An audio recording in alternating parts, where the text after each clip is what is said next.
later here on my phone. He's in the other room working on some actual lawyering. So we may have him join us later. So tonight we wanted to talk principally about this case from the Fifth Circuit holding that state laws that permit state election officials to count ballots that were postmarked by election day but not received until after, laws that allow that are not consistent with the federal Constitution and statutes. So says the Fifth Circuit. And this is, as far as I can tell, the first court of appeals to come out this way. There are some other circuits or some other courts that have gone the other way, but it's kind of procedurally a little unclear to me whether there is, in fact, a current direct split on this point amongst the circuits, because the other cases seem to have all kind of evaporated one way or another. So this is a very interesting argument. Right now, this only applies to the states that fall within the Fifth Circuit. What are those? Mississippi, for sure, it's their state law at issue. It's Mississippi, Texas, Louisiana. Right, all right. So the law applies to you and your folks down there, King. Yep. And so... King, is there a statute in Louisiana that's implicated? No, but the case that the latest Supreme Court case that this decision relied on is from Louisiana, Right. involved open primaries and the issue of whether the state is allowed under federal law to declare the winner in advance of the election day. Right. And that case is from 1997, right? I forget the date, but It's yes. the 90s. It's either 92 or 97. Yeah. So... let me digress for just a moment. We'll come back to this after we have a long explanation. But as I was thinking this through, I realized there was a Hawaii Supreme Court decision about 5 years ago as a matter of state law that said the ballots had to be collected in the possession of state election officials on election day. They could not be collected the following day, even if they were delivered to the post office in time. So, but we can come back to that one later. Right. The opinion in this case and the briefs point out that they differ. They argue about things a little bit on the margins, but they do agree on a lot of stuff, actually. And this seems to be one of them, that it is a majority of the states do not have this kind of a rule. A majority of the states say the ballot has to be received by the state election officials on or before election day. And it's roughly 18 or so, it seems like, that have a rule either exactly like or similar to Mississippi's that allow state officials to receive the ballots after election day, but not that were postmarked after the election day. So we're talking about, and I want to be super clear about that, we're talking about ballots that were postmarked by the Postal Service on or before election day, but received by the state election officials after election day. That's what's up for grabs here. So this case and the briefs that go into supporting it, I thought were a fascinating historical trip also. Did you guys have time to read any of the briefs? No. How about you, Ship? You got the briefing duty tonight. Aha, okay.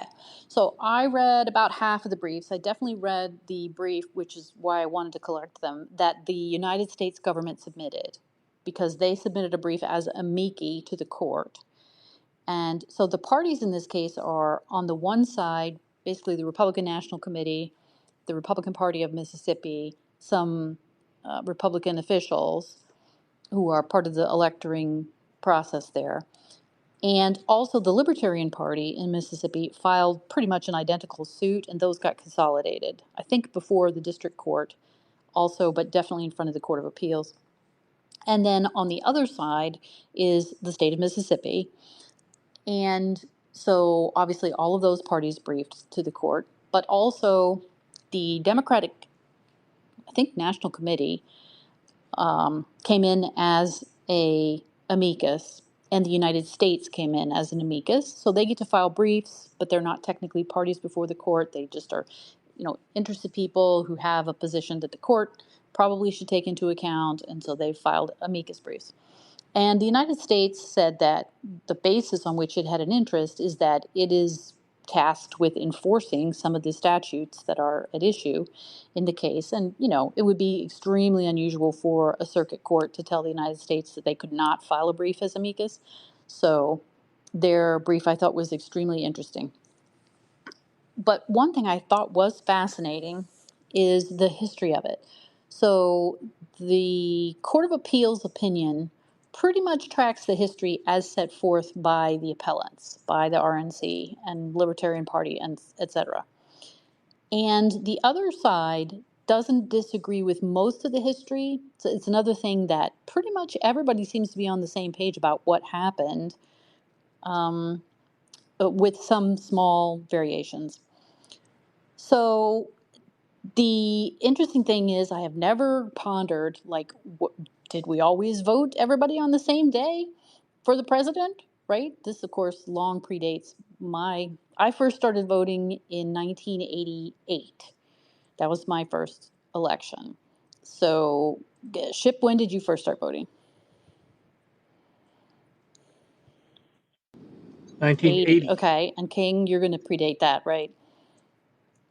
In the late 60s. Late 60s, yeah. I think Steve started in the late 60s or maybe 1970. I'm not sure. We'll ask him when he comes in here. Yeah. So in all of our lifetimes, the election day has always been the day that it is, right? Well, that didn't happen under federal law until 1845. So, basically 50 years after the founding of the nation. Until then, the states, did their election day, I guess, when it was the most convenient for them. And this I thought was hilarious. The thing that caused the federal government to pass statutes that said when the election day had to be, do you guys know what it is? Ship, King, any guesses? What would have caused them to try to set it on one day?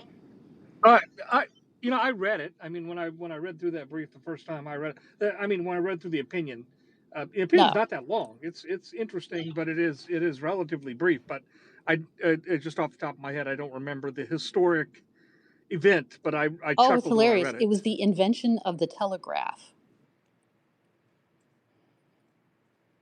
Right? So can you just imagine people in the telegraph was invented in like the 1830s something, but it came into continuous public use in 1844. And so in 1845, then the Congress got around to saying, okay, well, we're going to have the election for president just on this one day in all the states. Because can you just imagine people telegraphing one another in 1845? Hey, Massachusetts voted for, whoever was up that year.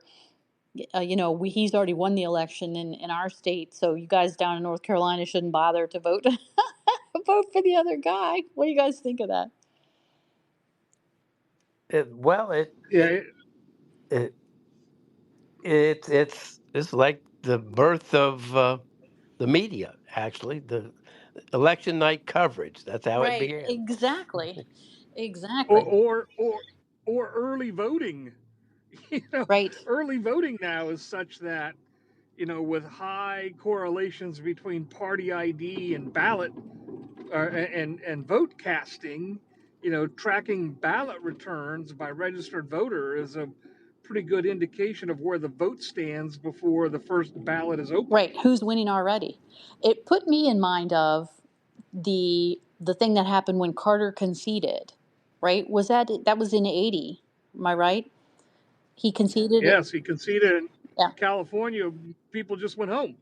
People standing in line Right. just went home. Right. Didn't vote. So that was the problem. So since then, the national candidates don't concede if they're going to until after the polls close. Now, Ship, can you tell us definitely wait for California to close? Do they wait for Hawaii to close, or do they just not bother? I don't think they bother unless it's 4 votes. Right. Hawaii's only got 4 votes, and the Hawaii is believe it or not, because federal offices are so rarely contested in Hawaii.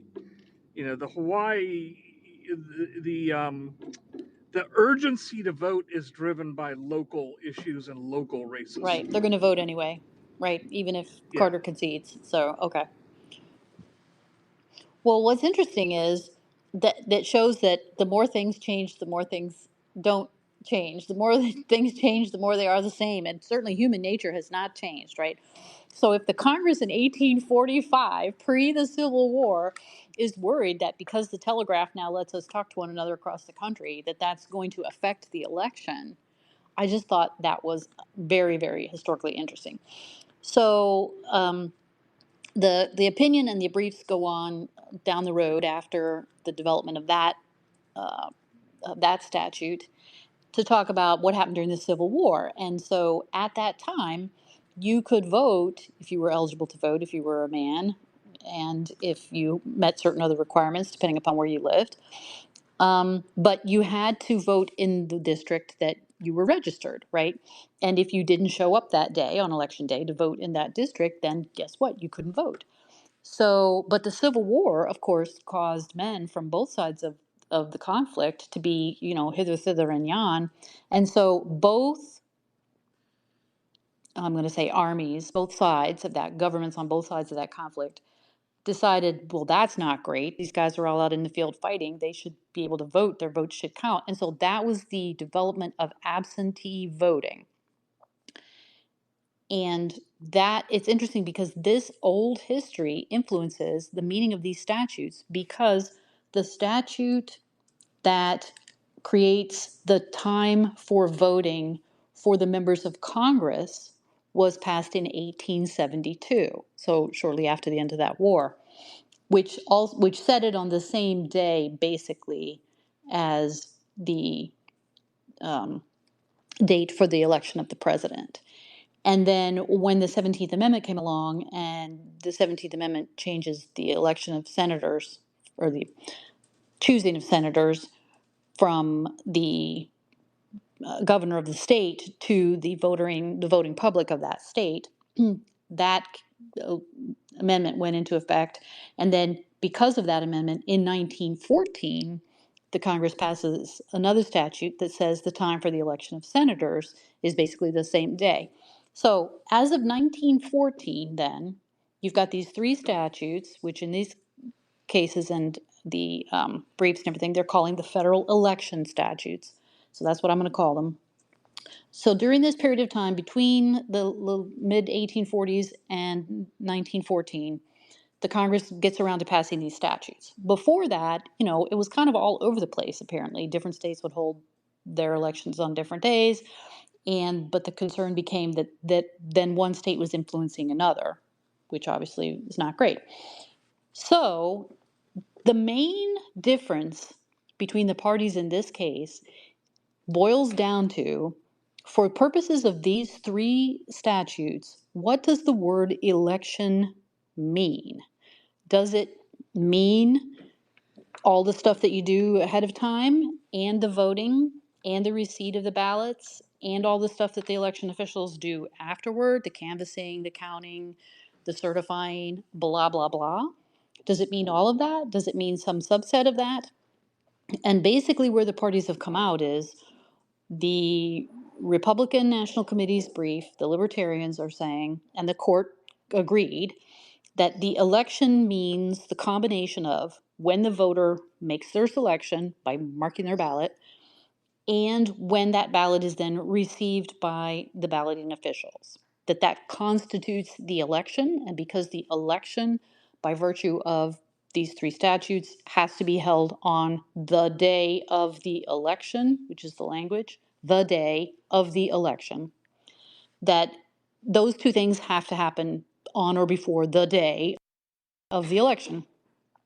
Whereas the other side, and this is what the United States argued in its brief, the other side is saying, Well, no, what needs to happen is the voter has made their choice, marked their ballot, and then surrendered that ballot to basically the system, right? To whatever system the state has said satisfies the collecting of ballots, which would include dropping it into the postal system. So, really, really, really, really boiled down, that's what they're arguing about.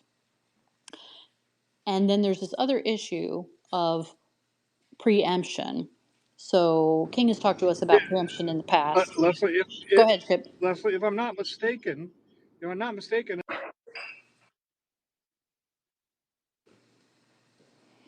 Chip, I can't hear slash understand you. Can you say again?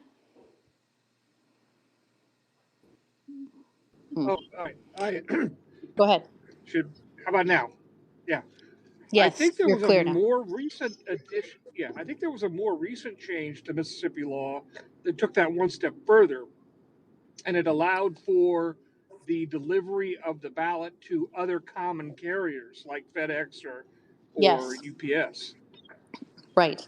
They So it don't wasn't just seem so. to, At least with the yeah, post, yeah, at least with the post office, you could say it's a governmental agency. But right. once you introduce a private party common carrier, you still there? No, I lost you.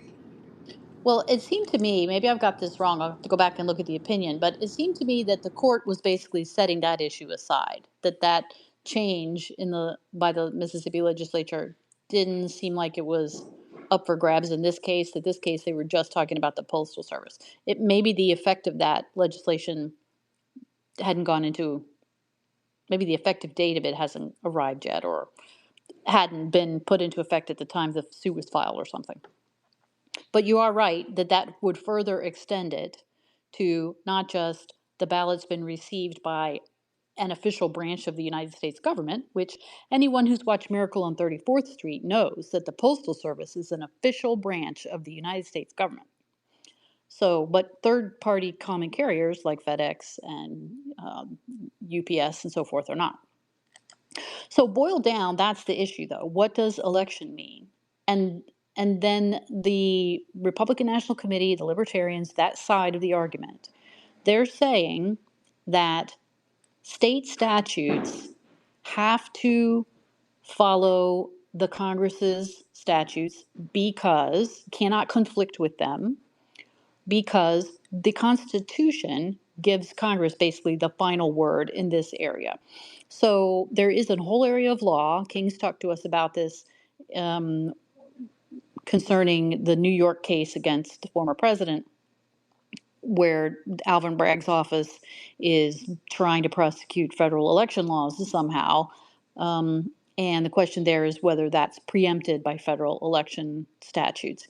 Here, there is a preemption issue, but it's got an interesting wrinkle to it because the Constitution gives the time, places, and manners of holding elections for the members of Congress um, over to the states. But it specifically says that the Congress may at any time by law make or alter such regulations. Then there's another exception, except for the place of choosing senators. So, and that we're not interested in the senators for purposes of this argument. But basically, the courts, including the Supreme Court, have said this section of the Constitution basically means Congress has the last word on this. And therefore, anything that the states do that conflicts with, is inconsistent with, violates, whatever word you want to use, what the Congress has said in statutes is preempted. And it's interesting because there's a whole area of preemption law that doesn't apply here. This is a special section of the Constitution. And so the preemption rule is basically like super strong. It's like supercharged, superpower preemption, I guess I would call it. So it gives the courts less leeway to try to figure out, well, maybe we should presume that there's no presumption unless it overpowers the concerns of the federal legislature. No, this language in the Constitution that says Congress can at any time make or alter whatever the state did has been read to basically mean, Congress has the last word and that's all there is to it. Then in a different section of the Constitution, this is in Article 2, which is actually the article that applies to the president. But in that article, this is Article 2, Section 1, Clause 3, the Congress also determines the time of choosing the electors for the president and the day on which they shall give their votes. And again, it's the day singular, which day shall be the same throughout the United States. So between these two constitutional provisions, the Congress has a lot of power in this area in a way that it doesn't even in other areas where it is the primary mover and shaker. So the question still, though, boils down to, okay, what did the Congress mean when they passed these three statutes at three different times in history saying the day of the election? What does that mean? But before you get to that, you still have a preemption issue because of the constitutional provision that gives the states significant power in in deciding how elections happen. And Congress doesn't define, quote, election. Right. And an argument can be is made that the definition of election is left to the states. How they do that election, so long as it is it relates to that given day that Congress has picked. Everything else as to how it comes about is left to the Left to states. the states, right, because the Constitution says the times, places, and manner of holding elections is left up to Mm. them, unless And the Congress overrides that. And you're right, and the it, Constitution, wait, let me finish. The Constitution doesn't define election. The federal statutes don't define election, and the Mississippi statute doesn't define election. So go ahead, King. but and that's where that Louisiana case comes in. Yeah, so tell us about that, because that case is discussed at length in the opinion and the briefs. Yeah, and it it involved a Louisiana election law that did away with the party primaries and created an open primary where all parties would participate. Uh, and in that single primary, if anybody got more than 50% of the vote, Game they were over. declared they were the Right. winner. If nobody got 50% of the vote or more, then there would be a runoff between the top two vote getters in the primary, regardless of which party they were in. And the statute was set up so that that runoff would happen on the federal election day. That- You cut out for me Yeah. on that, King. So can you say that Yes. again? After top two guys would do the Yeah. runoff, but then And what? in the case of uh, federal office holders like representatives and senators, uh, the runoff would take place on the federal election day, uh, the first The Tuesday, general election. first Tuesday, the Tuesday after the first Monday in November. But so that case then had to decide whether the statute was preempted by the federal election law because it was possible, and it sometimes happened, that the winner was declared well before November 5th or whatever day in November. Right. Back in May or Right. whenever the primary would have Yeah. been. So Right. the primary, let's say, would be in August, and you'd have somebody win 60% of the vote. You got a winner. But and they don't have an election on November, the federal election day in November. The Supreme Court said that law has been preempted because Louisiana, what you have essentially done is held your election in August, where Instead of the first Tuesday after the first Monday in November. right, and and they go through. That's where they go through the issue. What is an election? And So the name of this case, let me give people the site. The name of this case is Foster v. Love. It's 522 US 67. It is 1997. Go ahead, King. so, and that the court's discussion in that case and analysis of what constitutes an election and why a winner can't be declared in advance of that election day applies to this this decision as to whether accepting votes, even if they were deposited in the mail before the election day, accepting votes after the election day uh, somehow ran afoul of the federal law. Right. It seems like it's sort of equal balance, right? You can't have your election before, you also can't have your election after. You have to have it on the day that the election is supposed to be, according to federal law. So, but, you know, both parties litigate, argue about this, the meaning of this Foster case. And I'm interested, King, in your interpretation of it because it, on a simplified level, it makes sense. You can't do the election before, you also can't do it after. But even that case, although it comes close, doesn't seem to actually say what exactly constitutes a quote unquote election and what doesn't. Well, Like what elements are necessary. Go yeah, ahead, King. the one element that is not necessary is that the votes have to be counted. Counted. Uh, Everybody seems to agree on that, yeah, don't they? yeah. So that brings you back to the ballots themselves, and the court just makes a bold statement without a lot of support. Uh, just it basically Are you talking says about the Supreme Court in that, Foster, or are you no, talking no, about the in the Fifth court Circuit? in the Fifth Circuit in this case, Yeah.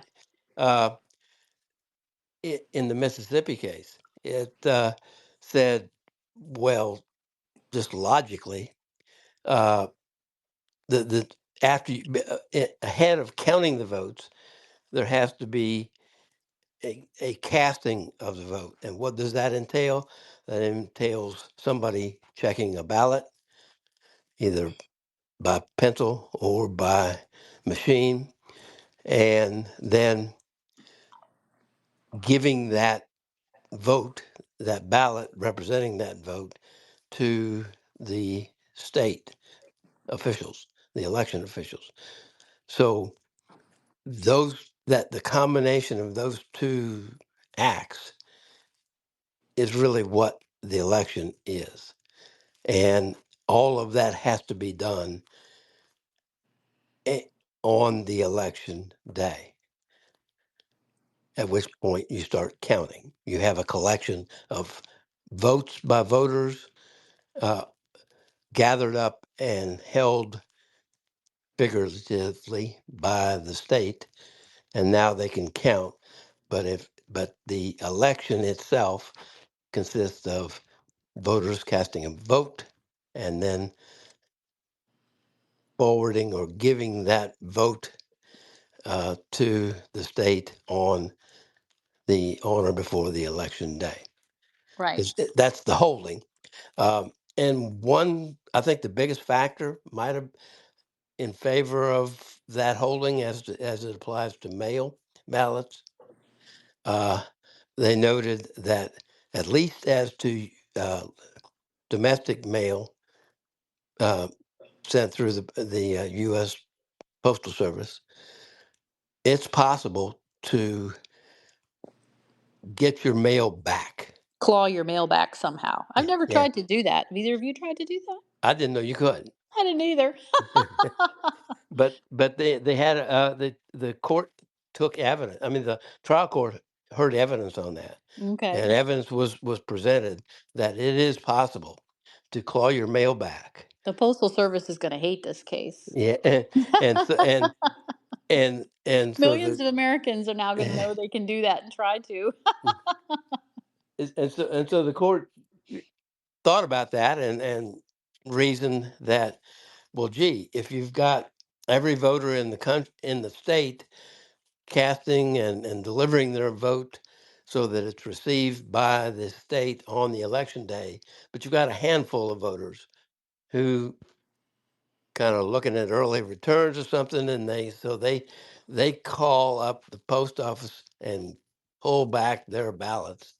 Um, Maybe they want to change them somehow, or but it's not a final process. That is, the final tally is not objectively determinable on the election day.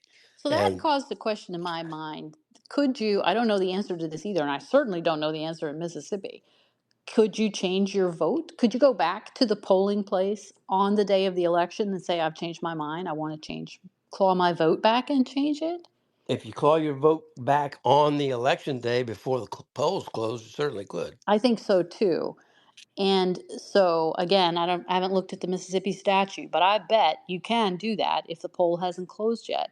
So I wasn't too super persuaded by the Fifth Circuit saying, "Oh, well, you can claw your vote back in the mail." So what?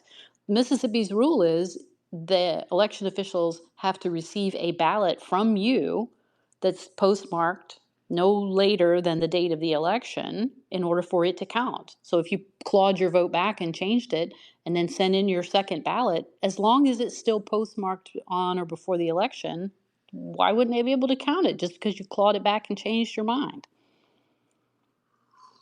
I agree with you, but the court was looking for the simple solution, which is Yes. and the simplest solution here is we need a set of ballots that is objectively certain and Final unchangeable somehow, and final but I and don't see, unchangeable. yes, but I don't see how you being able to claw your mail ballot back doesn't make the one that you finally submit final. Like that seemed like that doesn't match up. Logically, that doesn't make sense, I don't think. But Well, okay. it actually does, because if you call your mail back, your vote back and then don't vote, you have an unfinal vote, a set of Yeah, votes but then on the the election day. election officials don't get any ballot from you postmarked by the date of the election or not. So what difference does it make? Like I just think that clawing From it from a back can't possibly affect anything. You either get a new one postmarked or you don't. well, they're thinking theoretically, Right, yes, not. that's a good point. This whole thing seems very theoretical. And they're both sides of it and the court seem to really be struggling, don't they? Because there's no definitions of election. They're looking at dictionaries to see what constitutes an election. You know, the dictionaries didn't seem to be too super helpful to me either. It's kind of like if it walks like a duck and quacks like a duck, that probably is a duck. What does an election walk and quack like?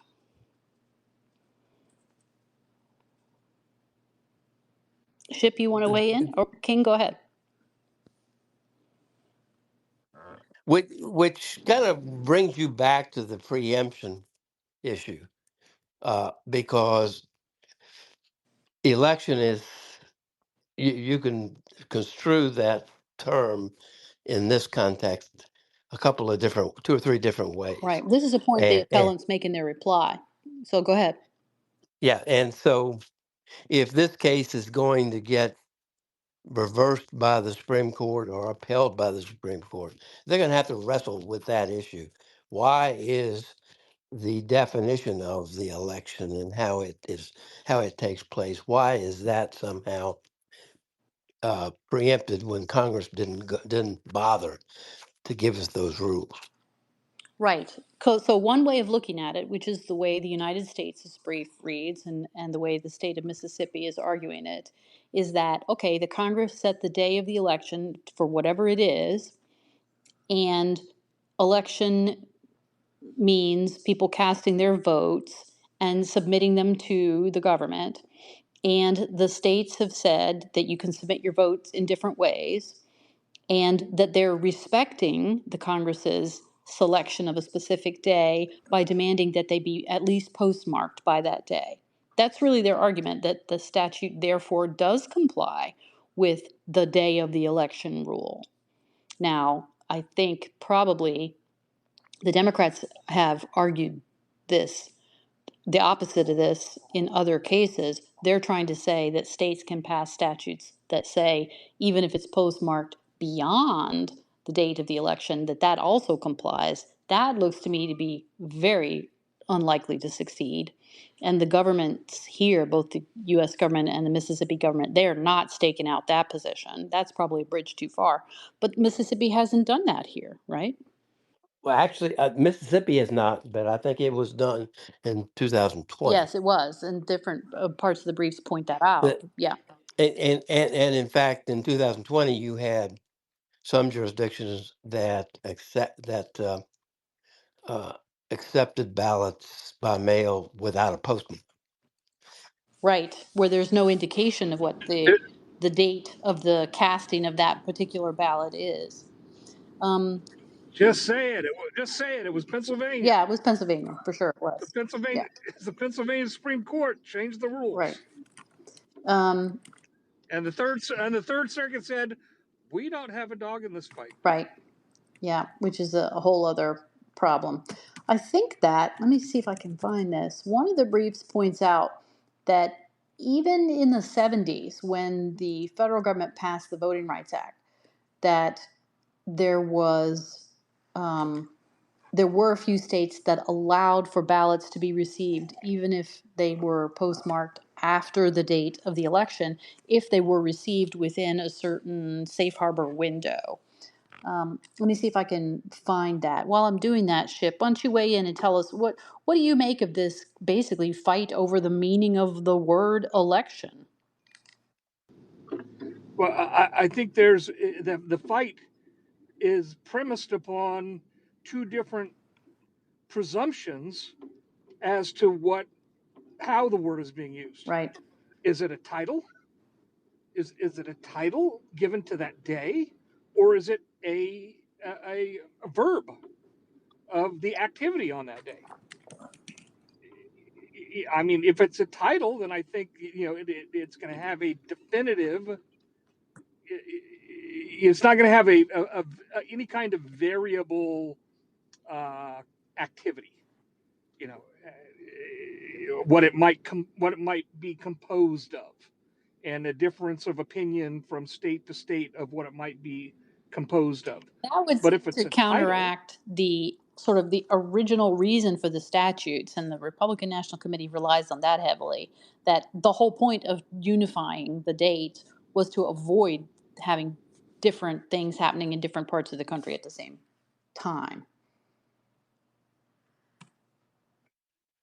correct. So to break down the process of an election into its constituent parts, and then define it by how the constituent parts are organized or work with each other, as opposed to saying it is all one event, and the reference to election day is a reference to that entirety, and defined on a day of the week or of the month, avoids this effort at parsing out the constituent segments of it, and defining some within and some outside the confines of the statute. Yeah. So I found this reference. So in the United States brief, they talk about the passage of the Voting Rights Act of 1970. And the sponsor of that act was Senator Barry Goldwater. And he provided research to the Congress saying that 40 states, 40, at that time, permitted absentee ballots of some of their voters to be returned as late as the day of the election or even after. This is in 1970. So I think, and now I'm like, okay, but what does returned mean? Does that mean, is that this postmark rule or what, right?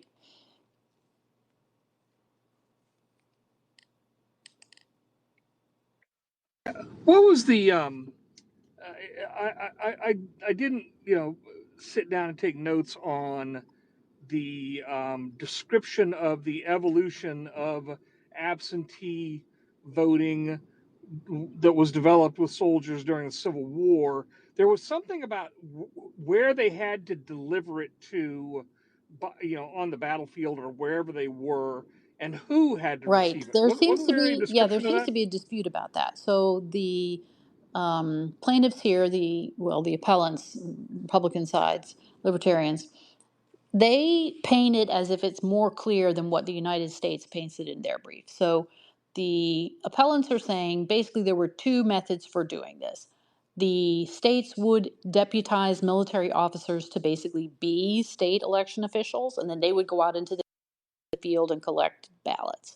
Or soldiers would submit their voting ballot by proxy. So they would get the ballot ahead of time. The states were making sure that their units, and remember, a lot of the Civil War was fought by units that were generated by state, right? So the Massachusetts, 65th or whatever, Massachusetts would send them their ballots, and then the soldiers would vote. They would then send their ballot back to someone in the district who would then deliver the ballot to the election officials on the election day.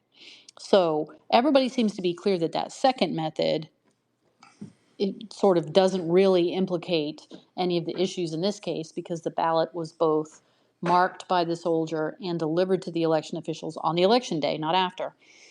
But this other method, the United States seems to disagree that the people who were accepting those ballots from soldiers in the field were always state deputized officials. They say that in some instances it was like the commanding officer of the unit or some other federal official, the military official, who then was delivering the ballots after election day to the election officials, but they were being accepted by the election officials as if delivery to the commanding officer constituted sufficient delivery.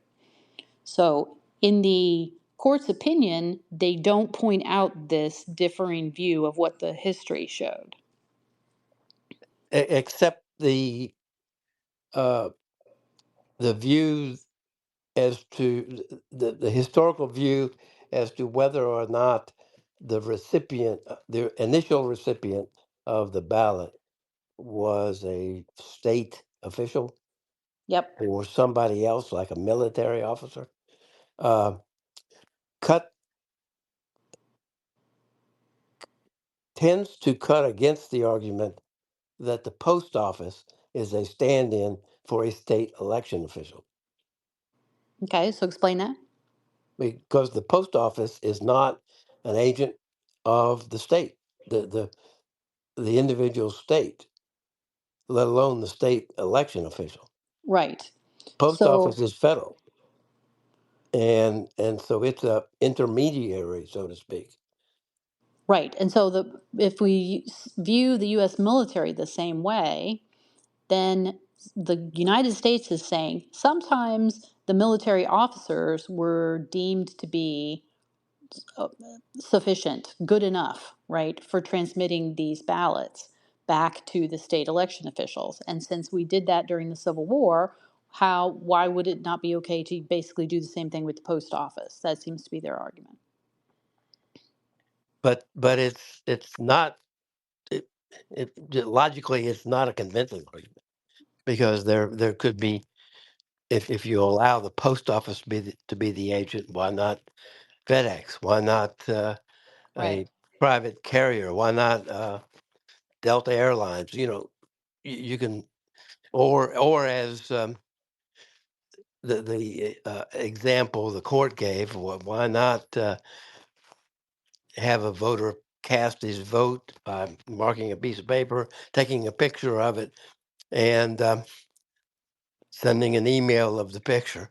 But posting it on Twitter, as Oh, yeah, people are right. doing nowadays to show their early voting. Yeah. Exactly. Well, what I found interesting about this debate on the history is the Republican National Committee's brief, the Libertarians' brief, they kind of speak often in unequivocal statements, right? There were only these two methods. The state officials the military officials were duly deputized by the state officials to be election officials, blah, blah, blah. And the United States brief, which is very well written, comes back and says, well, but that's not as crystal clear and unequivocal as you're saying it is. And they're providing the receipts on this. So they say, for example, Rhode Island merely required soldiers to deliver their ballots to their commanding officers.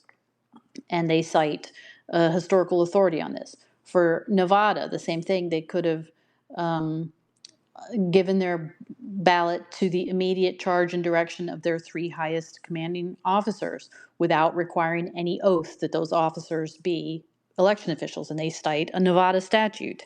So one thing I thought was interesting is the federal government's brief seems a little heftier in terms of authorities. You can see the time and effort that they put into it, and that, as the government, they have access to probably more robust um, historical references, and or more time to be devoting to writing this brief. So it undercuts the Libertarians brief a little bit in several places where they're saying, well, it's not quite as cut and dried as what you're making it out to be.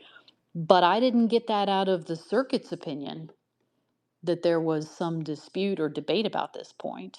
Now, the circuit opinion kept it simple. Yeah, well, they kept it Kept to it. what the Republican National Committee's Yeah. brief argued. It's basically tracking their brief. Um, and that's fine if that's what you think, if you're the judge and you think they have the right side of the argument. But it's not the best kind of appellate opinion writing to not acknowledge the flaws or the problems that the other side is raising. So I don't know. But part of to me, part of the shortcoming of relying too much on the historical point of view is that could have been wrong. The fact that maybe some states conducted their absentee voting in a manner that was contrary to what the congressional statute allowed. Right. What does that prove? That Um, they weren't following the statute? exactly, exactly. Yeah. Yeah. It's a historical curiosity, but it's not. A prior practice isn't you know isn't determinative of what the proper scope of the statute is. Then the United States, in their And brief, and Mississippi, they try to really rely heavily on the more recent practice, right?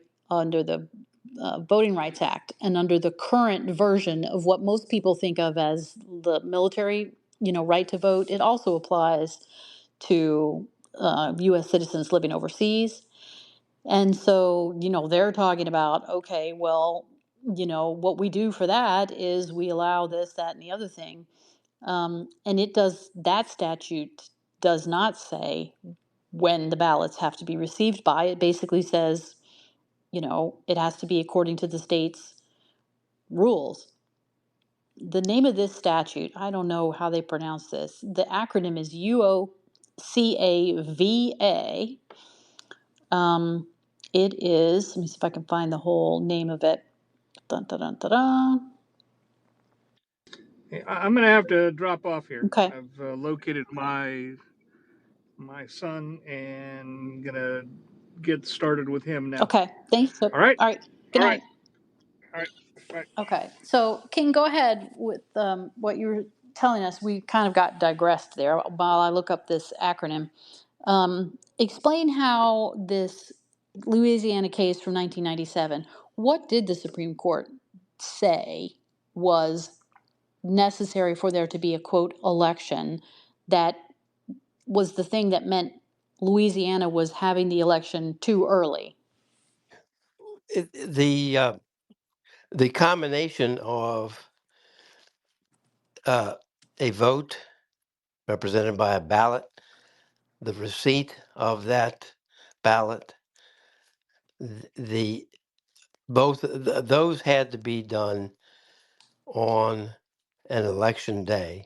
And when you have an election like Louisiana was conducting in this open primary system, that process, if somebody got more than 50% of the vote in the first primary, that process was concluded well in advance of the election day. So the election, as reasoned by the Supreme Court, had happened not on the official federal election day.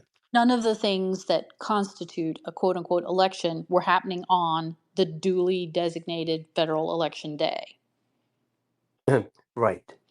But they didn't And really explain exactly what that was in a way that's super helpful for this problem. they didn't, but they did. Uh, they did make a strong case that in deciding the Louisiana case, made a very strong issue about what constitutes the quote election.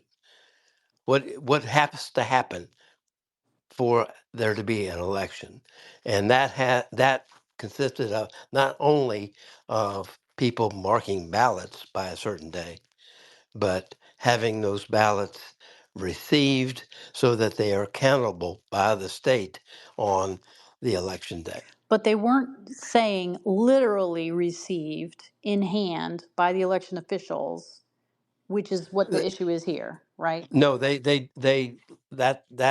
the issue in this case. Right. But They didn't have to go but that the far because it was obvious that the right, election officials had received them before the election day, yeah, months and months before. yeah. Yeah.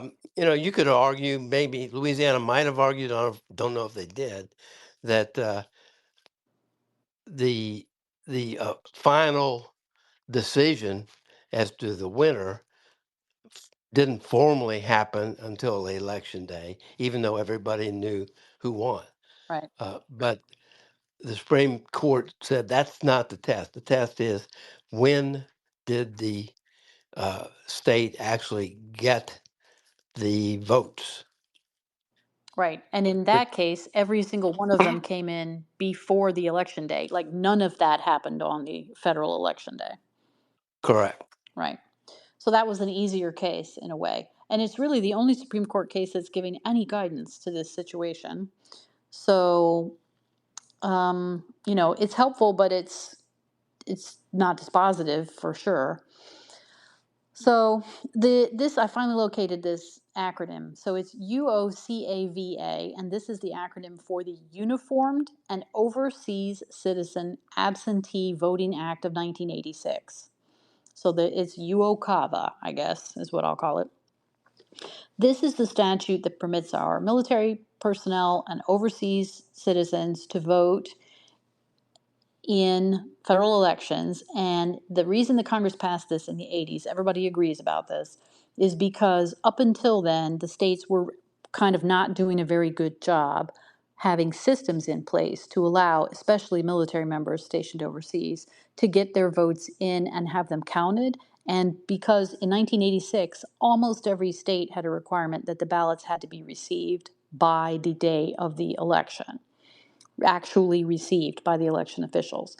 And so states just kind of didn't worry about this. In most places, the overseas military vote is a small percentage of the electorate, right? So it differs by area, but they just weren't focused on it. And so the Congress basically passed this statute and said, well, but by God, you are going to focus on it.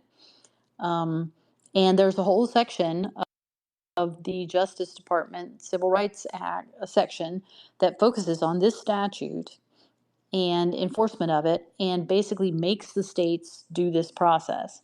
And as a part of that, sometimes they get an injunction from the federal official a federal judge, I'm sorry, that requires the state to accept ballots that are returned after the date of the election.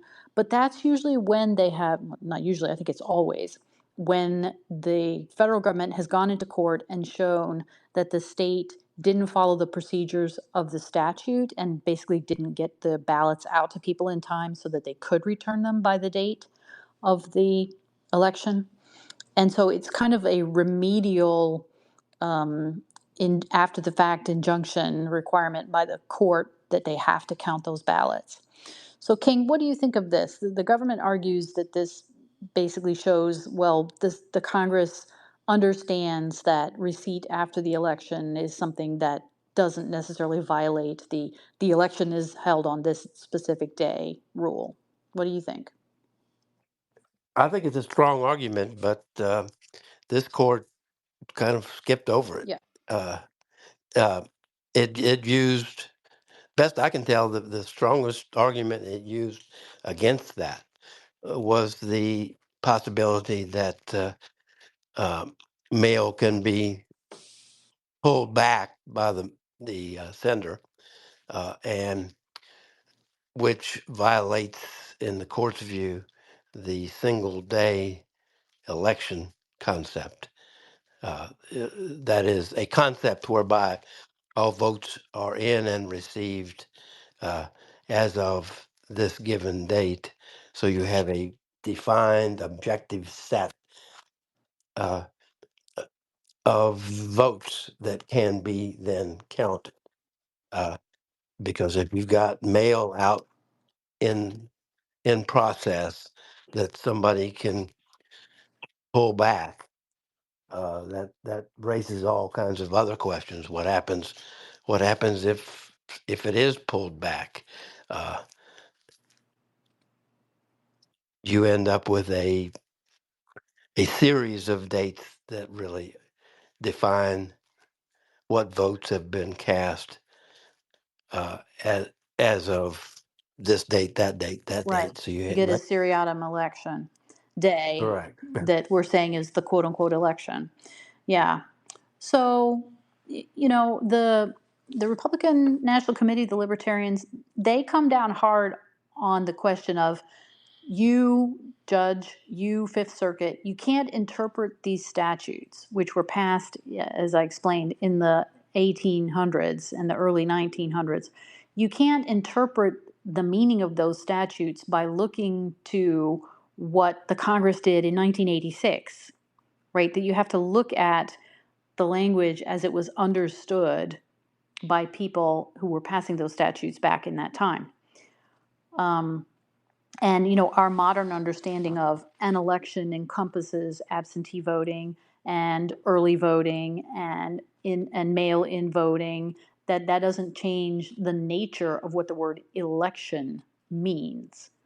And I mean, I think that's right, but at the same time, one of the arguments that the courts have accepted for allowing early voting is that the early voting, if you want to look at it very technically, also violates the you have to vote on one day rule.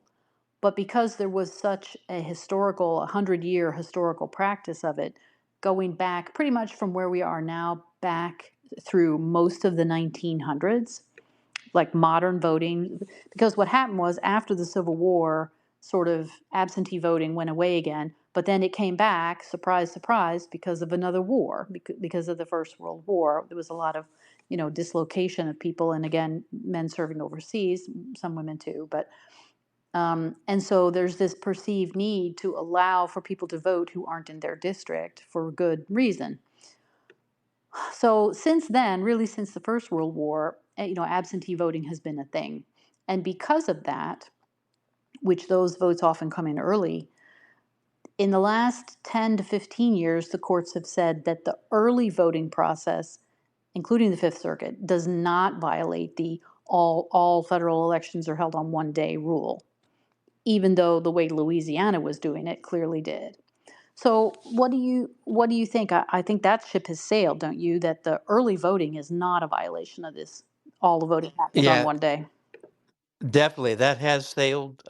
If it has not sailed, then you end up with the possibility that a court may say, well, if we want an election to happen on a day, then votes must, and we allow absentee voting, then all mail-in ballots must be postmarked on that day. Right, which doesn't make any sense and would cause the postal service to come to a screeching halt. It would be crazy. Right. So Yeah. that's the practical answer, and likely the ultimate legal answer. Uh, this court kept it simple, I think. This, by the way, is an issue that law students spend hours debating, Yeah. and we've probably put everybody to sleep doing so. Yeah. Uh, I'm not sure other circuits will follow. I'm not sure the Supreme Court will follow. But one thing I found most interesting was the court in its decision basically said, by the way, this doesn't apply in 2024's election. Right. They did not make it applicable to next week. And there's a technical procedural issue there I want to get to too. But basically, this court is sending this case back to the district court to try to figure out how to implement its decision, which I thought was a little bit of a cop out. What did you think? It was a cop out, but I think it was deliberate. There is uh, a rule that the rules of how an election takes place cannot be changed. Uh, this is by In the statute. middle, Within close to the it end. Yeah. close to the Yeah. end, I think within 90 days. And so, since this is changing how votes are counted in Mississippi, we're not going to apply it this Right time. this minute. I actually think that's Yeah. a good rule. And regardless of what is the right answer on this, ballots postmarked by the election day and received after, whether we're going to accept those or not in Mississippi and elsewhere, I do think that it is good that the Republicans and the Libertarians have brought this issue forward. We need an answer, right? We need to know what the answer is on this, and then the states can adjust their laws to that answer, whatever the Supremes say. Or if the Congress wants to override that, then they can be more clear, I guess, and pass another statute that defines election, says, it has to be received, it doesn't have to be received, whatever, because the uncertainty around this, I think, is problematic. Except there's a big but here. Uh You've got clever lawyers huh. out there this time, and this is a federal court of appeals Yep. decision that goes a certain way, and nothing prevents any clever lawyer from filing suit in state court somewhere other than Mississippi, outside of the Fifth Circuit, citing that case and arguing your laws here in Pennsylvania are unconstitutional and preempted by federal law.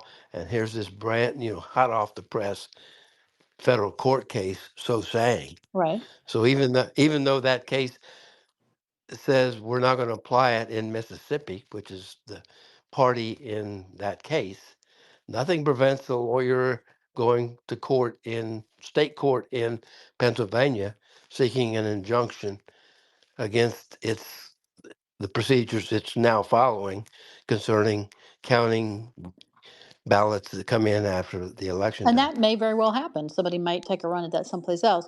But I was talking about the more bigger picture of whether it's for this election or for elections going forward.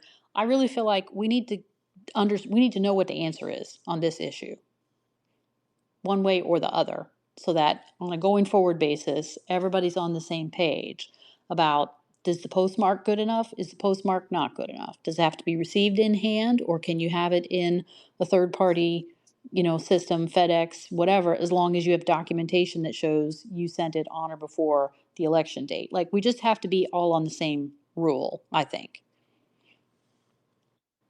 Agreed, but it's ironically this case was filed in January Yeah, they of tried to this get year. it in place beforehand. They expedited the appeal in the circuit for them, but they just couldn't get it done in time. And when they finally got it heard by the Fifth Circuit, both sides agreed that it shouldn't apply to this election. Right. Yeah. But that's what I'm saying. I sort of view it as an effort by the Republican National Committee, by the Libertarian Party to start the process of clarifying this, right? Maybe not for this election, but for elections going forward. Like, we need to resolve these issues. We can't be arguing about this every single election. It's not good for the body politic. Now, of course, the Congress could come along and write a new statute, right? And make it more clear, and that would be binding on everyone. That would be one way to resolve it. But That's the easiest way. If well, that's the easiest way legally, the but politically. that's the most definitive way. Getting something through Congress in Yeah, today's world exactly. is another matter. Yeah. Yeah. Well, do you think which way? Just, I'm not going to hold you to it, but the Fifth Circuit's opinion makes it read like there's no counter arguments, and that's not right. There are some good counter arguments on the other side. There are, and which tells me that there may be other federal circuits that go the other way. Right. Well, but which way do you come down? What do you think? Or are you on the middle ground? Because I might be on the middle ground, which is basically, since nobody bothered to define election, how can you say this violates the federal statutes? Um, I'm of that view. I think I think there's no preemption because uh, how votes are cast, in my view, is left to the states. I think the court is wrong. But on the other hand, it's nice to have a definitive answer to the question. So in that sense, it's good. Right. Yeah, I agree. That's kind of what I'm trying to say. Maybe not terribly artfully. It's like it's good to have the discussion. Let's have the argument. Let's get some rulings. Let's get a final opinion. If the Congress wants to override that, they clearly have the final power under the Constitution. But okay, then use it and say what the answer is. So, okay, well, we're going to keep an eye on this because, probably Mississippi will seek cert, don't you think,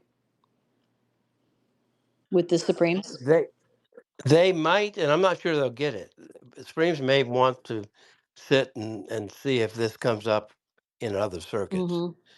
and because if you get a consensus, all the other circuits go this way. Supreme Court may not touch it. It seems like they're Uh, not going to, though. Between the briefs, you don't get a large taste of this in the circuit's opinion because it is kind of so one-sided. But in the briefs, you get more of the feeling that there are some other circuits that have gone the other way, but for one reason or another, the case has been vacated or it's been, mooted or something else has gone on, and so it hasn't burbled up. But it sounds like all of the other circuits that have considered it have gone the other way. that's true. Which uh, again, I think this is the kind of issue that Supreme Court may sit back and see what develops elsewhere. Right. Yeah, true. So, for my own view, I mean, I think it would be cleaner and easier to administer and would not extend the election as much and would be a brighter line rule if election means what the circuit is saying, which is the vote has to be cast by the voter and received by the election officials on or before the day of the election. That would be my preferred way of doing it. But I'm not If sure legally, under the existing rules and precedents, that the law demands that. Go ahead, King. I was going to say the same thing. If you're a legislator and asked to pass a bill, any bill dealing with elections, I think the simpler and the more definitive the the process is, that's how you go. But from a legal perspective, federal versus state, uh, I'm not convinced by this opinion. Right. I wasn't either. So, okay. The other thing we wanted to talk about tonight, just briefly, was two things. One was the current status of the removal action for Mark Meadows in the Supreme Court. So we've talked about this a number of times, and we've told folks we are going to have a substantive discussion of this once the briefs are all in, and they are now all finally in. So we're not going to do this tonight because I want to give people plenty of notice that we're going to talk about it. But the briefs are all in Mark's case, and the Supreme Court's clerk has moved the case from the briefing stage to the conference stage. So this case is the one where Mark Meadows is saying that the prosecution against him in Georgia by Fannie Willis and Company should not be going forward in state court, but should be going forward in federal court. And he lost on that in the district court, and he lost on that in the 11th Circuit for reasons that have to do with the 11th Circuit doing its own thing on an argument that wasn't even briefed to it initially. And Meadows has sought petition in the Supreme Court to say, no, this really should be in federal court. That's all fully briefed, and the justices are going to consider it at their conference on November 8th. So that's not this Friday, but the following. And we're keeping an eye on that. And we're going to talk about, now that all those briefs are in, we're going to be able to read them all and size up the arguments for you guys. And we haven't decided whether we are going to talk about that before or after the conference. Because as we all know, the election's coming up and there's other things at play and stuff's coming up. We want to talk about this, what's going on in Virginia here with Youngkin being required by the federal court here to put people's back on the voter rolls. So it's unclear yet whether we're going to talk about Meadows' case before or after the election, before or after the conference. But we are going to be doing that, sometime soon here in the next couple of weeks. If people have opinions about whether you want to hear about that before the Supremes consider it, or you want us to wait until after they decide whether they are or are not going to take it, and then we could, talk about that decision too, let me know. You know, tweet at me which way you'd like to go on that, and then we can talk about it. But King, while I have you, let me ask you. You knew where Jeff Clark's case was on that too. You want to tell us how that lines Yeah, up? just this past week, the 11th Circuit finally came out with a decision on Clark's appeal of the denial of his removal to federal court of the criminal case in Georgia on the same grounds that they used for Meadows. So he'll have 90 days to even ask the court to consider it, right? To just kick off the Correct. briefing schedule. So probably they won't take that into account when they decide Meadows' case, right? They may not unless Clark does something to uh, Remind them, hey, I'm going to file too. remind them I'm out here too with the same issue. And as I've said over and over again, he actually has the strongest of the two Right. in his argument uh, for an immunity defense. I agree. And that got strengthened, didn't it, by the Supreme's discussion in the former president's immunity case, where basically Roberts pissed all over the government's Jack Smith's view that Trump talking to his attorney general or his assistant or whatever he was, deputy, that could somehow be not be official. So that has to have strengthened Clark's argument, don't you think? Significantly, because the opinion in the Trump immunity case goes into depth as to why all of the discussions Trump had, including his receipt of Jeff Clark's draft letter, all of that was consisted of, was within Trump's official acts. Well, if it's within Trump's official acts, it's certainly within the official acts of his advisors. Right. So the Supremes, if Clark's lawyers file something quickly to say, hey, we're going to Me Too on Meadows's case, they could hold that case for conference and let Clark brief and then decide on them both together. That would probably be smart. But the Supreme Court doesn't act based on just like what's in the news, right? Somebody needs to communicate to them that the Clark's case is raising the exact same issue, and he'd like for the cases to be heard together. And he can ask, and they don't have to do it. They can do whatever they want in that regard. So we're going to keep an eye on that too. I'm going to watch the docket and see, does clerk's counsel file something quickly? Because they have to be following Meadows' case on the docket like I am also. So anything else you want to say about that, King, before we move on to the last topic? Nope, that's all I got. Okay, so the last topic we wanted to talk about was the former president's case here in DC. And so his lawyers have this week filed their motion with Judge Chutkan to have her declare, like Judge Cannon did down in Florida, that Smith's appointment is not legal, not lawful. Um, and as of yet, that's not fully briefed either. It's going to be briefed here over the next couple of weeks. And so when all the briefs in that come in, we're going to do the same thing. We're going to wait for all those arguments and size them up and compare and contrast them for you guys on a spaces that's devoted just to that. But we did want to let you know that that process has at least started. So King, did you have a chance to take a look at that?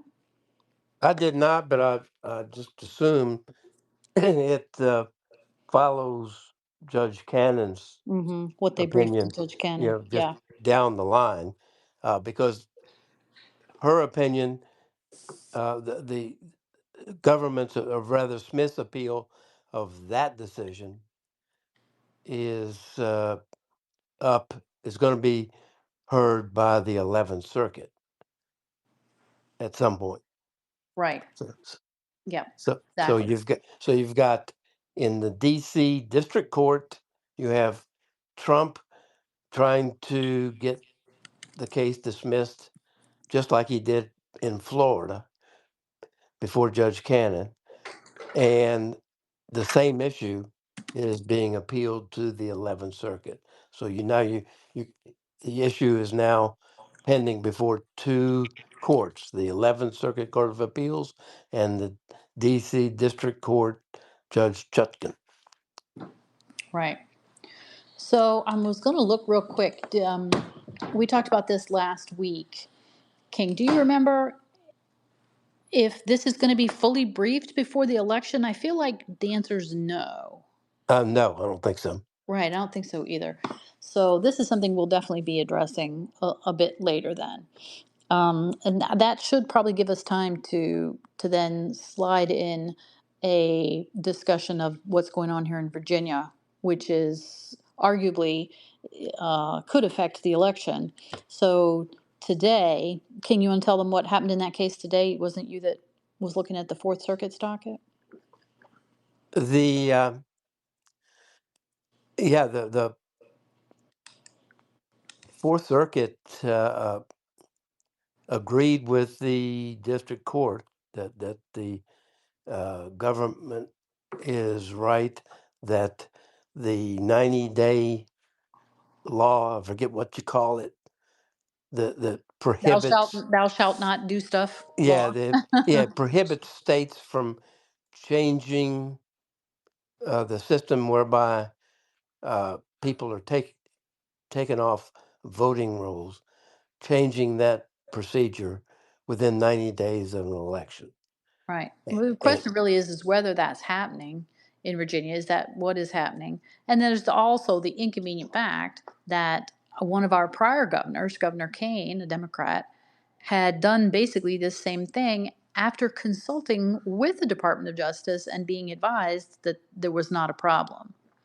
So I and, just, go and, ahead. and, and, and, and what the answer turns on is whether the statute covers, quote, rolls of eligible voters or rolls of names of people who the state knows are not eligible voters Right. because they've said so. In That some is, other place. Right. Right. so Yeah. the state has records of people on the voting rolls admitting they are not citizens. Now they're not admitting that on the voting roll, they're admitting it somewhere else, right? So Correct. yeah, it's a very, very difficult case. I think it puts the governor in a very difficult position as between federal and state law. So it's, from a lawyer's point of view, fascinating, in addition to obviously, anything that affects the election, not just this election, but any election, I think is of paramount importance. So we're going to be looking at all three of those in the near term future here. And, let folks, let us know whether you want us to talk less law and a little bit more politics on the election itself. I don't propose to do that as a general proposition, although we could once in a while, I guess, just talk politics.